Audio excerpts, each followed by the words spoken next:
Hello friends, income tax के cases की series में आज जो इशू हम डिस्कस करेंगे वो सेक्शन 6 को लेकर के है, जिसके अंदर रेजिडेंशियल स्टेटस की कंडीशंस को बताया गया है। सेक्शन 6 सबसेक्शन 1 क्लॉज सी यदि हम पढ़ते हैं तो उसके अंदर एसएससी के रेजिडेंशियल स्टेटस के लिए दो कंडीशंस हैं। यदि एसएससी पिछले 4 सालों के अंदर 365 दिन इंडिया में रहा है और पिछले साल 60 डेज रहा है तो वो रेजिडेंट कहलाएगा, अदरवाइज वो नॉन रेजिडेंट कहलाएगा। अब यदि हम सेक्शन 6 सबसेक्शन 1 की एक्सप्लेनेशन 1A को देखते हैं तो उसके अंदर ये एक बात कही गई है कि यदि एसएससी किसी एम्प्लॉयमेंट पर्पसेस के लिए इंडिया के बाहर जाता है तो जो सेक्शन 6 सबसेक्शन 1 क्लॉज सी के अंदर जो 60 डेज का पीरियड है उसको रिप्लेस करके 182 डेज कर दिया जाएगा। इस केस में जो मेन इशू था वो ये था कि एक्सप्लेनेशन 1A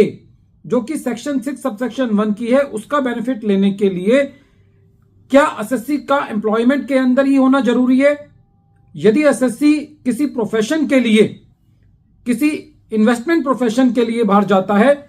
तो क्या तब भी SSC explanation 1A to section 6 subsection 1 का बेनिफिट ले सकता है? यह केस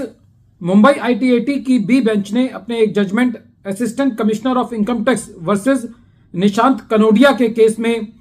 डिसाइड की। Matter 109 ITR tribunal short notes 50 पर रिपोर्ट हुआ और इस केस का जजमेंट 8 जनवरी 2024 को आया। प्रेजेंट केस में एसएससी पिछले साल 176 डेज इंडिया में था और वो explanation 1A to section 6 subsection 1 के अंदर अपने आप को कवर करते हुए एसएससी का यह कहना था कि वो नॉन रेजिडेंट है और इसीलिए एसएससी ने जो बाहर की इनकम थी 28.1 करोड़ को उसको अपनी इनकम में नहीं लिया था।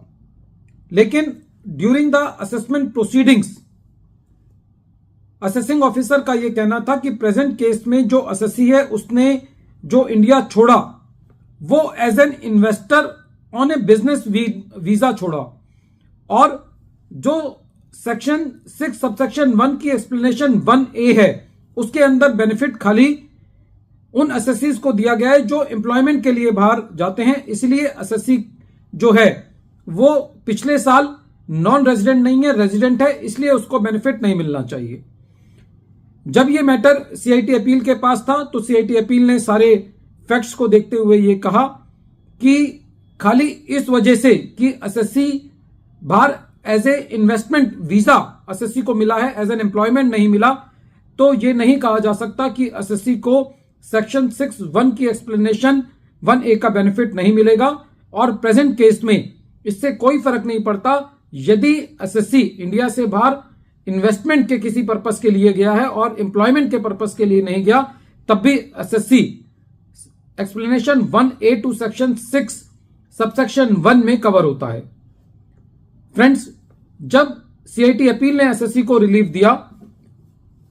तो डिपार्टमेंट उस सीआईटी अपील के ऑर्डर के अगेंस्ट ट्रिब्यूनल में गया और ट्रिब्यूनल ने भी